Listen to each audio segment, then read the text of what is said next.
Hello, welcome back to another edition of Road Talk with Cade.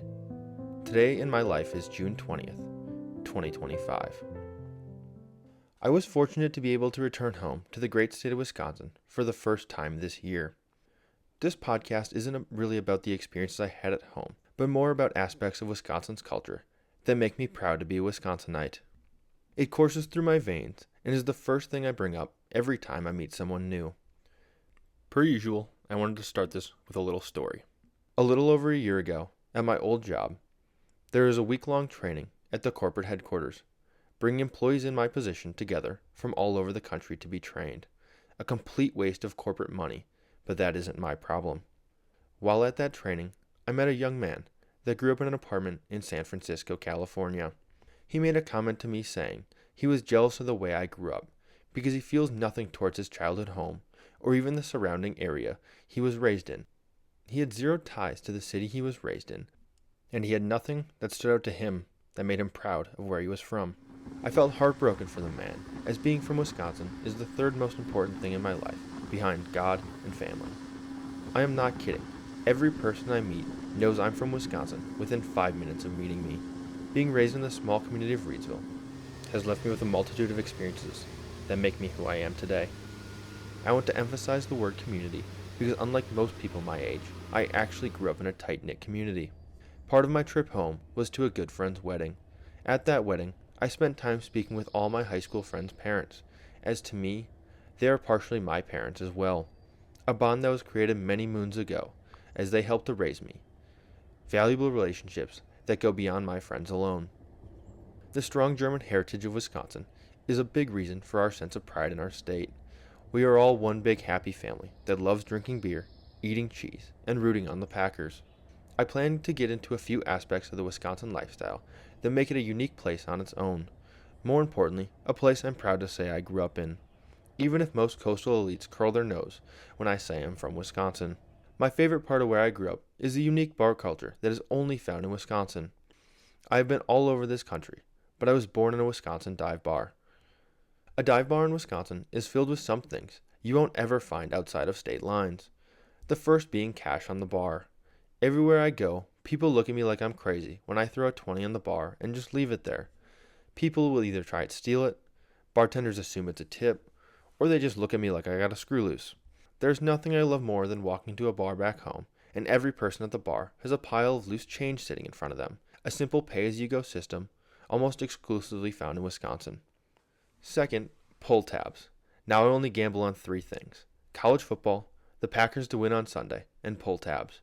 Every time I see that beautiful machine with towering stacks of tearaway cardboard, my eyes light up. For only $1, a card could win you $1,000 of cash, handed to you straight from the bartender. What's more beautiful than that? Honestly, I can't think of anything. Have I won anything more than a $5? Maybe not. But if I got a single in my pocket, I can promise you they won't be there long if I see that machine. Outside of that form of gambling, in the state of Wisconsin, you are allowed to have 5 gambling machines inside any place that has a liquor license, a unique gambling law that you won't find in most other states in the Union. Honestly, we are only a page in, but I think I could do the full podcast simply on the complexities of what goes into Wisconsin bar culture. As we step into another aspect of what makes Wisconsin bars great, behind every bar there is a foam or leather cup consisting of 5 dice. No bar in the state is a complete establishment without a cup of dice. How else does one have a shake of the day to win half the pot? Or more importantly, play bar dice to compete for a chance at a free round of drinks from either your friends or the bartender. I have many times tried to explain the game of bar dice to other patrons in an establishment, which happens rather often. As I stated earlier, I talk about Wisconsin a lot. As most of my listeners are from Wisconsin, I won't bore you with the rules of the game. Bar dice rules only make sense after a few too many drinks anyways. The last thing I will touch on is the stigma that is carried with a Wisconsin license. One thing that I refuse to get rid of is my Wisconsin ID. Almost every time I get carded, I can tell by the look in the bartender's eyes. Or, every so often, they make a comment. We like to drink, and we do it well. Anyone who has spent plenty of time in a bar with us knows that. I know I said I could spend the whole time talking about the bars in Wisconsin, but there's so much more I love about the state than that. So to dive into my trip a little bit, the first 3 days were spent up north. In the Midwest, the definition of up north has a lot of different meanings, all based on the location you're currently at. whether a fib is going up north and they mean Winneconne, or you really go up north to the beautiful town of Eagle River. There are a few things that need to be established to really give you the up north experience. 1. A body of water. 2. A campfire. And 3. Consuming more beer than you thought humanly possible. Going up north is like going back in time. There's no cell service, which is a plus. You are in a place where time ceases to move. But at the same time, however, you wake up and it's already time to leave. There are more lakes than you can count, tons of trails for riding UTV or snowmobiles depending on the time of year, plenty of fish to be caught, and if you're lucky, like me, even a turtle or two. The Northwoods of Wisconsin is one of the most relaxing places in the world, as long as you aren't at the boat launch. The state of Wisconsin has multiple geographic regions that are drastically different depending on which part of the state you are in. The one that deserves mention, but I don't get to enjoy enough, is the Driftless area of Wisconsin. I hope to one day do a full video specifically on this region of my home state, so I won't say much more for now. The other main regions that I spend most of my time in is the farm fields of Wisconsin, which covers most of the southeastern and central parts of the state. The area I specifically grew up in, I like to call the dairy fields of Wisconsin. I have never heard anyone else call them that, but from my childhood driveway, no matter what direction you travel in, you are bound to see big red barns and more cows than you would be able to count. The culture that I was raised in was built on the back of my grandparents' dairy farm that lies next door to my childhood home. A thankless job to most Americans, but to me, the hardest working people you will ever meet. Down the road is the 90-cow dairy farm that I grew up working on. Twice a day, 365 days a year, those cows are milked. Inside that barn, I learned what hard work is, as well as what it means to take pride in your work. Milking cows is only the start of what that farm has to do every day, between taking care of the animals, raising crops, and maintaining the farm itself. From those farms comes the food of our great state: cheese, beer, and more tubed meats than I could name. The dairyland of America. I ate more cheese in the 9 days I was home than I have the rest of the entire year combined. After going to the gym one day, I took the long way back to my brother's house. On my drive coming through Branch, I stopped at the local gas station to grab a bag of cheese curds and cheese whips. Squeakers right off the counter next to the register.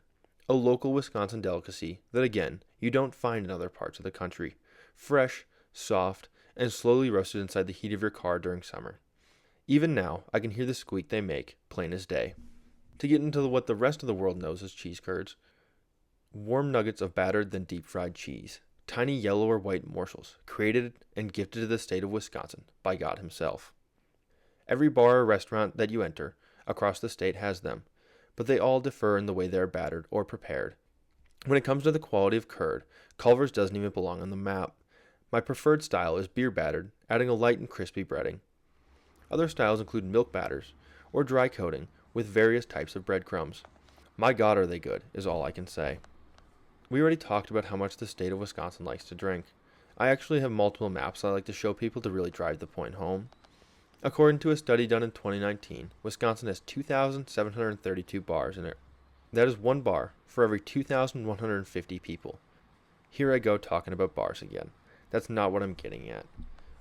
With such a heavy presence of bars comes tons of great beer. Also, thanks to the Great Chicago Fire in 1871, many brewers moved production to Milwaukee to stay close to the fertile farmlands of the Midwest. Current and former nationally known beer brands from Wisconsin are Miller, Pabst, Schlitz, Blatz, Leinenkugels, Old Style, and as everyone raves about, Spotted Cow, brewed by New Glarus. A few of those names were nationally leaders of the beer industry until the 1970s, when corporate consolidation took some of those brands off the market completely. Nowadays, if you go to the right places, you can still find many of them inside of Wisconsin. For example, I found a 12-pack of Old Style in a gas station on my way up north. A great find and a great welcome home. Due to time constraints, we gotta keep it moving, but I would like to take a moment of silence for the retiring of the Jacob Leinenkugels Brewery in Chippewa, Wisconsin, as Molson Coors is forcing them to stop production at their original location.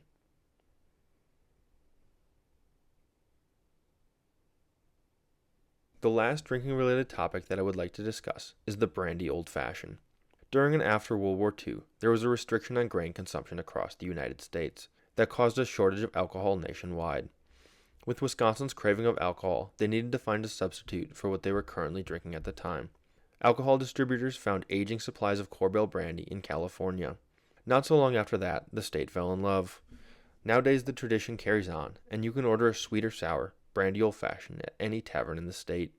Due to time constraints, I've been on a crazy travel bender, so I'm whipping this together as fast as possible.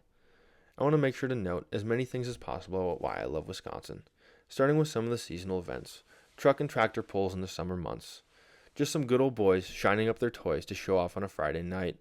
More of a rural Midwest culture thing overall, but when you are at one, there isn't a much better way to show you where I grew up. Friday night lights in the fall. When you grow up in a hometown of 1,200 people, the fall revolves directly around the football team. Being some 30 odd miles away from Lambeau Field, football has been deeply ingrained in our lives for over 4 generations now. Speaking of Lambeau Field, how in the hell have I gotten this far into the episode, and I've hardly even mentioned the Packers? When I say I'm from Green Bay, that is the only thing people know about Green Bay. It always gives me a good laugh, because there is so much more to love than the Packers in my neck of the woods, as I've been stating here for the last, who knows how long I've been talking now. I would say 80% of the time I'm leaving my apartment, I'm wearing some sort of Wisconsin gear, whether it's my cheddar yellow Packers hat or a Brewers polo. It doesn't even have to be a sports team. It could just be a local business from my hometown or a bar from down the street. I wear that stuff with pride every time I put it on.